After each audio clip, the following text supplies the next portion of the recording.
Hiya. Morning, Alison. Who's there? Good morning, good morning, good morning, Brenda. Good morning, Martin Smith, Susan Davis, Fiona Reed.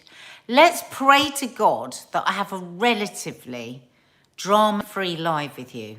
Let's hope we don't have 3 different deliveries. We don't have somebody of my family popping in from next door. Dina just popped in on my Instagram live. Let's hope that the internet holds out, and let's hope I can carry a train of thought.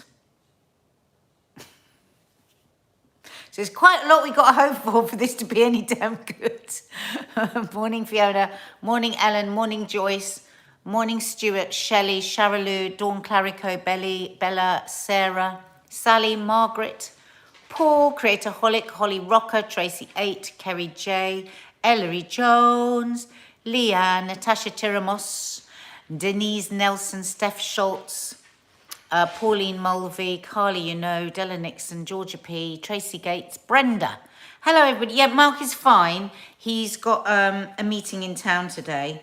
So, and also I'm recording a podcast, very exciting, with my friends, Dutch Tits Off, who you know, Titty Gritty, who a lot of you know from Instagram, and my friend Hannah, Hannah who had the big scare, she had breast cancer, 3 recurring breast cancer, and then had the big scare with her liver. And you remember lots of you followed her and supported her.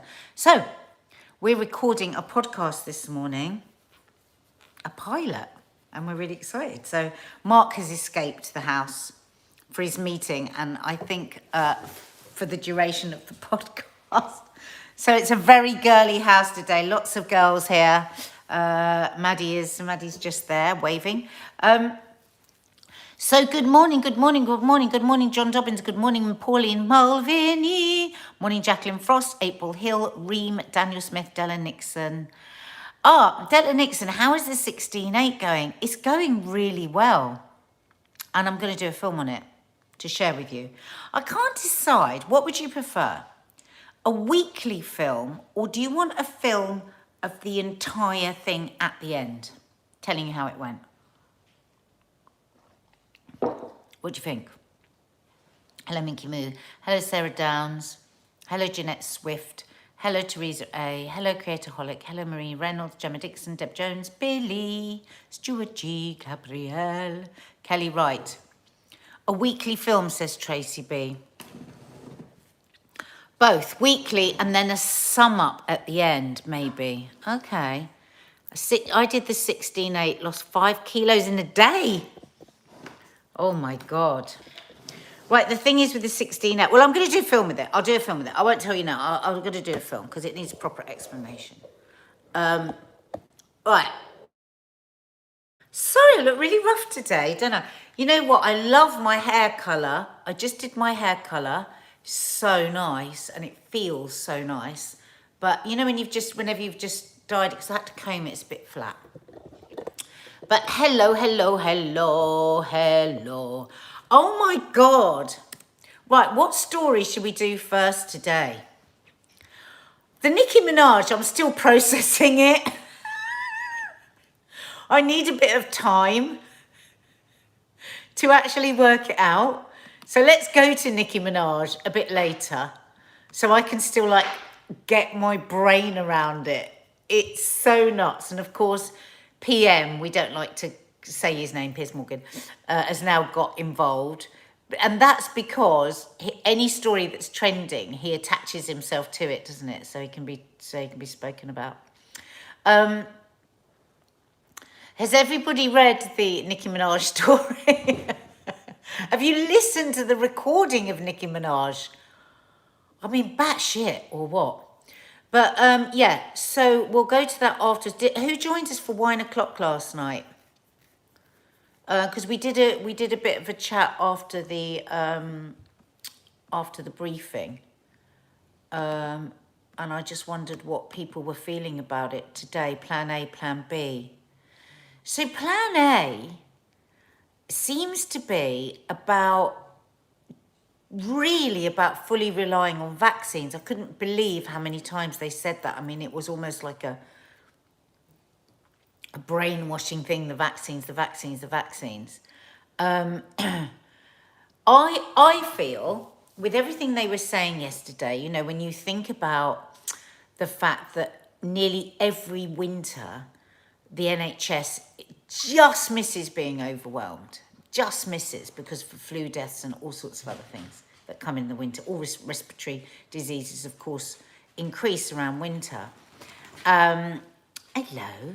Norovirus, all these things that they are worried about, on top of the fact that our figures are still, you know, are higher than this time last year. I just feel that maybe we should take no lockdowns or anything, but just a few more restrictions. What do you think?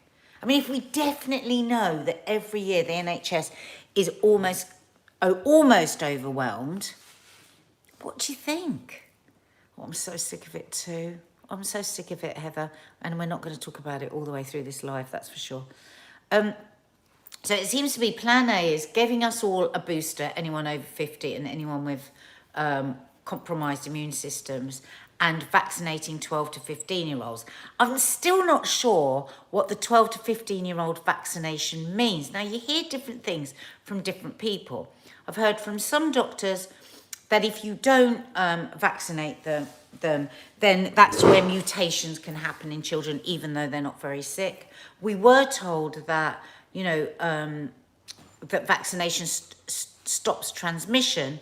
Then a few weeks ago, we were hearing that transmission is the same with vaccines. But then last night, Chris Whitty said, obviously you can still get COVID, which of course you can, we know that with the vaccines, but you're just much less likely to die of it or be hospitalised.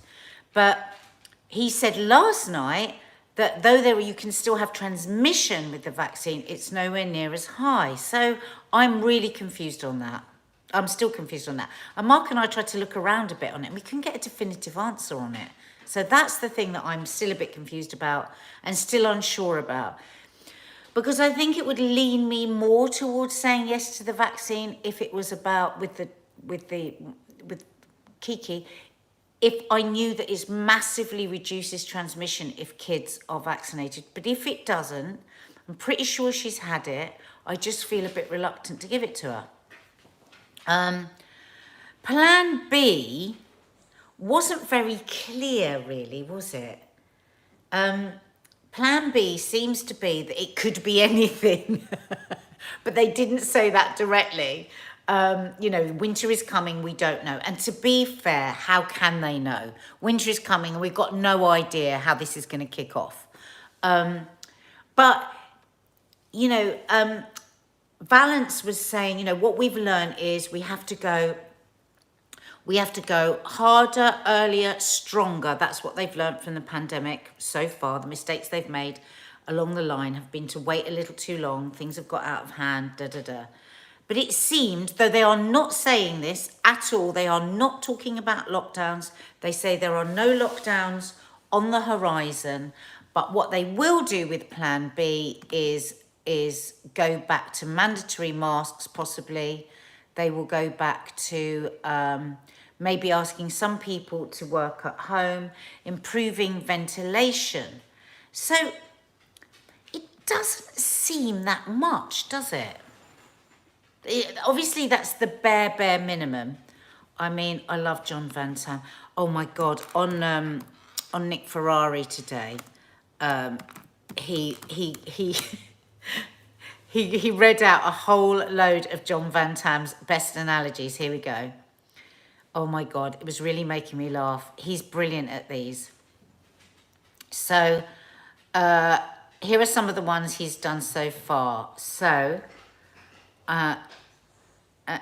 during periods on the BBC News, it's clear, BBC News, where it answers a question from members of the public, it said, it's clear in the first half, the away team gave us an absolute battering. And what we've done now, it's the 70th minute, they've got a goal, and in the 70th minute, we've now got an equaliser. Okay, we've got to hold our nerve now, see if we can get another goal and nick it. But the key is not to lose it, not to throw it away this point, because we've got a point on the board and we've got the draw. When explaining the progress on the coronavirus vaccine, the country still had some hard winter months ahead where people must continue to follow guidance. What I'm saying is that we need more vaccines, but we also need to realise this is not an instant ticket out of anywhere at the moment. He said, hopefully the future was much brighter. Oh, that's not one of his funny analogies. Sorry, I read the wrong thing. Anyway, there's loads of them and I love him. But his latest one is that we have to imagine... Oh, here's one. This is a complex product. This is about vaccines. It's not a yogurt that can be taken out of the fridge and brought back in multiple times. I would say, you know what? Though people take the piss out of him, I think he knows how to talk to the people.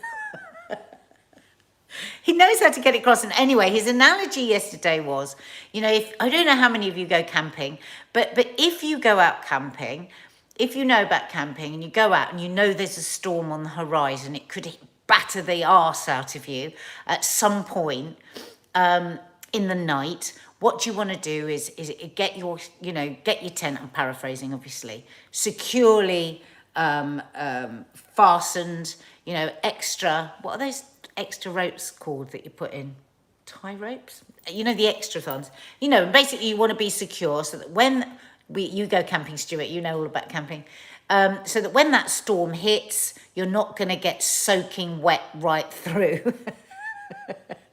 Which basically means if they see the guy ropes, thank you, guy lines, if they see the numbers going batshit crazy again, that they are going to take action sooner. And as far as I can understand, from what they were saying yesterday, anything could happen. It's really hard on businesses again, isn't it? It's so hard because you just think, oh my God, they've got no idea. They've just got no idea if they're going to be locked down again. What do you think about they say? I just don't think we can lock down again. I really don't. I don't think we have that as an option, which does make me a little bit pissed off that they're still going to allow in the winter, because all the advice was, try and see people outside. Sometimes lessons can be a bit had outside. Well, hang on, it's mid-November, it's freezing bloody cold and sheet rain. That is not going to happen. My Kiki was showing me photos a couple of weeks ago at Reading Festival with everyone just jumping and screaming into each other's faces. It was great, it was outside, but there are still going to be huge gatherings inside because clubs are allowed. And again, I feel so sorry for the businesses, I feel sorry for the kids, but I just think, is it wise to still have big gatherings inside so that, because then hopefully we can avoid a lockdown? I don't know. Yeah, exactly, Faith. JVT is basically saying, be prepared, be proactive, not reactive. Jade Louisa, I'm so surprised there's been no peak from schools returning. My school are gathering as a whole school in assembly. Yeah, exactly. I mean, Kiki is now at school and she said there's absolutely no sense of COVID. They have their tests and there's absolutely no sense of it. There's no distancing or anything. The good news is early this morning, there was rumours going around that school bubbles were going to happen again. That was on some news reports. And it was what Nick Ferrari was trailing all morning. But then he spoke to Saeed Javid and he said no. He said bubbles have gone. And that is that. And there's not going to be any bubbles. Now, that doesn't mean anything because as we know, with our government, and to be fair, things are ever changing because this is a batshit fucking crazy virus. That could change. But at the moment, there are no plans to have school bubbles. School bubbles have gone. Paul M2112, Operation Fear. It does feel like that sometimes, doesn't it? In Ireland, we have strict bubbles. Do you, Bellex? Wow. Yeah, I mean, I'm very much of the feeling now we are going to have to live alongside it. I just don't think we can survive another lockdown. I know some people just almost prefer that because they feel safer. And I think, if you're somebody that has, a compromised immune system or you can't have the vaccine, it must be absolutely petrifying for you. But You know, when you think of the mental health crisis you've got, when you think of, you know, people are in dire financial straits already. How the hell can we go through another lockdown? We can't. And I prefer a few stricter measures if that's what we need to avoid the lockdown. For me, I just want us to do whatever we need to do to avoid. We can't do it again. We can't do it again. Wow. Faith, my brother was involved in testing a whole high school last week and 1,200 pupils, only one tested positive. You're kidding me. Well, that's good news, isn't it? Oh, Michelle Manning, my 12 and 15-year-old are fully vaccinated already in Ireland. Wow. Sean Thomas, hi Nadia, I'm getting really bad anxiety going back to college. Any tips would be helpful. Oh, sweetie. I know, it's just so blimmin' hard, isn't it? It's so hard. I think we just have to keep taking things one day at a time. I think when we rush ahead and try and think too much, too far ahead, it overwhelms us. I mean, the way I'm dealing with my anxiety, I'm really trying to stay in the minute. Right here, right now, in this minute, I'm safe and I'm okay. Right here, right now, in this minute, I'm safe, my feet are on the ground. And sometimes when I feel really anxious, I just say that mantra over and over again. And there's so many brilliant Instagram accounts dealing with anxiety with some brilliant, I can't think of any now off the top of my head. If anyone can post any up here for Sean that they follow. That really gives some really good advice. Oh, Jade Louise, I'm worried about the NHS. It's when I give birth to my baby is November. Ever thought of having your baby at home? I had both mine at home. I had 2 home births. Oh my God, it's so amazing. You get to have the lighting just how you want. You know, you don't have strange people just coming in and just looking up your jacksie at any time. That's why I did it. At the end of it, you can have whatever you want to eat. My family came round and made a fuss of me. Yeah, it is a possibility as long as you've got no complications. I mean, I was 42 when I had my second baby and I had her here at home. Just round the corner there on the floor. Had Maddie upstairs and her downstairs. Okay, so that's enough of that. Should we go to Nicki Minaj? Let's go to Nicki Minaj and then we'll do assisted dying because I really want to hear what you think. I know we've talked about assisted dying before, but I'm so interested in that topic and what people think about it. Frazzled Cafe, Ruby Wax's site for anxiety run by professionals. They have Zoom meetings.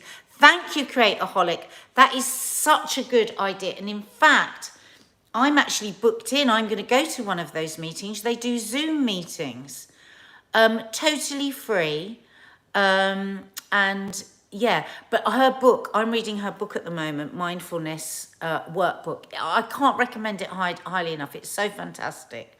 So check out Frazzled Cafe. Really good idea. Thank you for that, Creatorholic. Right, Nicki Minaj. First of all, does anyone know the Nicki Minaj story? Has anyone seen this morning? And has anyone listened to her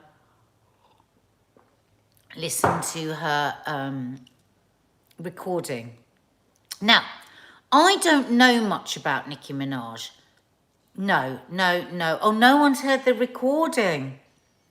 I don't know if I can play it. I don't know if I play it, whether YouTube would cut me off. Michelle, are you there? Can I play the Nicki Minaj for people to hear? First of all, can anyone tell me, is Nicki Minaj American or is she English? Because she does this recording in a totally English accent, but I don't know if she's American pretending to be English. Oh, she is American. So that accent is fake. Oh, she has a die-hard fan base. Okay, Nicki Minaj. She's a big star in America. Nicki Minaj saying she went to school with Margaret Thatcher. I know. God, it was so... because her English accent was absolutely brilliant. Absolutely brilliant. Oh, she is American. No, she was joking. She was joking in this message. But it's just so funny. The whole thing is so hilarious. So basically, correct me if, oh, she's Trinidadian, Sophie, thank you. She's Trinidadian, thank you. But she lives in America, right? And she's a huge star. It's just obviously, I'm old, so I don't know these things. So, born in Trinidad. She was born in Trinidad, but I think has lived in America for a long time. Is that right? Yeah, okay. So she doesn't believe in the vaccine, okay? So she has put out some quite interesting theories on the vaccine. One of them being that she believes, well, she says that her cousin's testicle became very swollen and then he became impotent, right? So, of course, this has enraged the scientists and, oh, sorry, I felt a bit dizzy then. Oh my God, what will you all do if I pass out now? I wonder if it's these glasses. Oh my God, hang on, just give me a minute. Okay, it's passed. Bloody hell, you went like that then. So yesterday, Chris Whitty said, those who are spreading myths about the COVID-19 vaccines should be ashamed, as he dismissed a tweet by Nicki Minaj, which claimed that her cousin's friend had become impotent, blah, blah, blah. He said, there are a number of myths that fly around, some of which are just clearly ridiculous, and some of which are clearly designed just to scare. That happens to be one of them when he was talking about the Nicki Minaj tweet, and that is untrue. Oh, now, God, it did make me laugh. Let me hope I can find what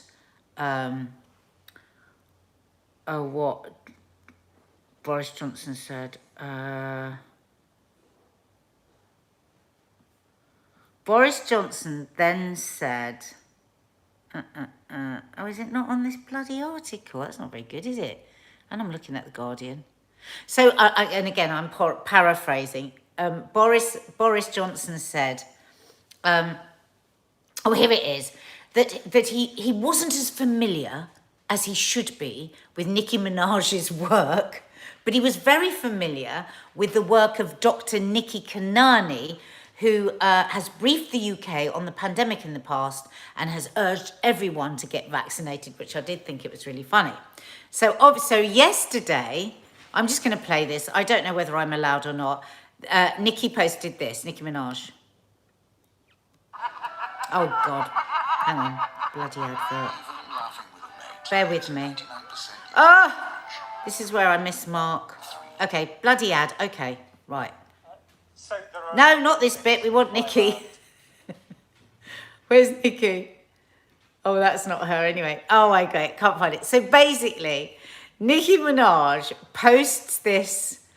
Oh, here you go. She says, send this to the Prime Minister and let him know I forgive him. No one else, only him. They lied on me. I forgive him. No one else, only him. Listen. Yes, hello, Prime Minister Boris. It's Nicki Minaj. I was just calling to tell you that I thought you were so amazing on the news this morning. And I'm actually British. I was born there. I went to university there. I went to Oxford. I went to school with Margaret Thatcher. And she told me so many nice things about you. I'd love to send you my portfolio of my work, since you don't know much about me. I'm a big, big star in the United States. Don't you think that's so funny? Shelley Silver says, it's not that she doesn't believe in the vaccine. She was saying she doesn't know enough about it. And yes, she said that about her cousin. Thank you, Shelley. So obviously she's having a bit of a laugh there. But I just think it's scary for any of us to tell other people what to do, to not do it or to do it. I think we're making the choices for ourselves.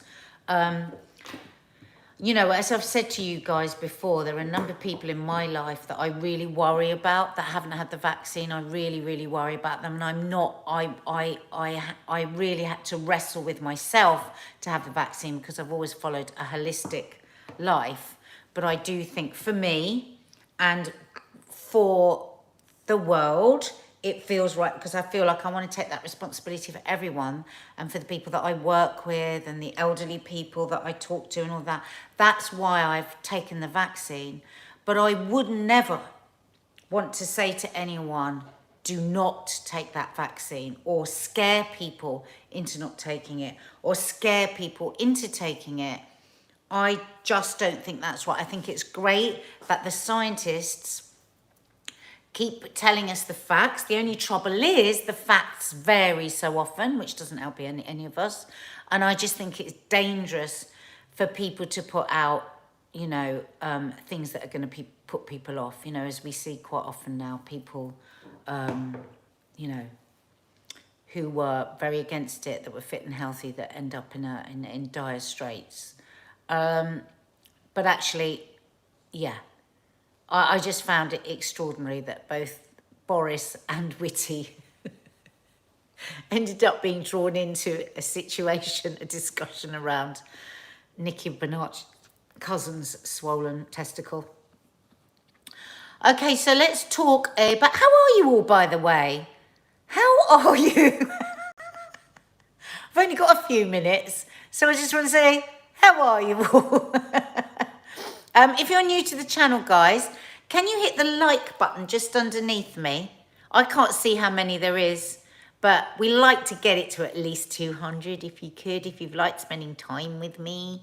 Oh, it's a cousin's friend. Thank you, Kada Girl. It was a cousin's friend whose testicle blew up. A cousin's friend. Thank you. Not too bad, thanks, says, who's that? Says Sarah Elliott. I know, M25 blocked again. I know. I'm fine. Slept through 28 episodes of Greenfinger to Hell. Slept. That's not good. Okay. So, it's big news for those campaigning for assisted dying today, in that the British Medical Association, hang on, let me just get it up here. The British Medical Association has dropped its opposition. Oh, you poorly. I'm sorry about that, Chesa Babe. Sending you a big, big hug. The BMA has dropped its opposition to assisted dying after a landmark vote. So members of the BMA is the biggest doctors' union. And the members have voted to adopt a neutral stance on assisted dying, with 49% in favour and 48% opposed, 3% abstaining. Now, they have said that this doesn't mean that they'll either support or oppose attempts to change the law. So I was like, well, what does that mean? But it will, however, not be silent on the issue, saying it has a responsibility to represent its members' interests and concerns in future legislative proposals. Half of the 30,000 members said doctors should be legally allowed to prescribe life-ending drugs, with 39% opposed, 11% undecided. 40% felt that the BMA should oppose attempts to change the law. Now, I actually do believe in assisted dying. I do think that there obviously are very complex issues that have to be decided around that. I really feel for people who, for religious reasons, almost find it offensive, the idea of it, and almost upsets them. Like with abortion, of course I believe in the right of abortion for women, but I also have huge sympathy for the people that it hurts, that they feel, you know, it is a murder. I feel for them. I don't agree with them, but I feel for them that if you feel that passionately, it must. Hello, sorry. I think I'm going to have to go because my friend keeps ringing and that's what's making it freeze. Maybe we can pick this up tomorrow because I really want to, I know we've had the conversation before, but I really want to have the conversation with you again. I'm actually really pleased that we seem to be moving towards this. I think it is, I think there are so many situations where it feels desperately cruel to not help somebody that is suffering to end their life in a peaceful, pain-free way. So should we talk about this tomorrow? We'll talk about this tomorrow. Sorry, I've got to go because she's ringing me. Listen, guys, love you very much. Hit the subscribe button and the notification bell. Hit the like button just underneath me. And I will see you tomorrow. Lots of love. Bye.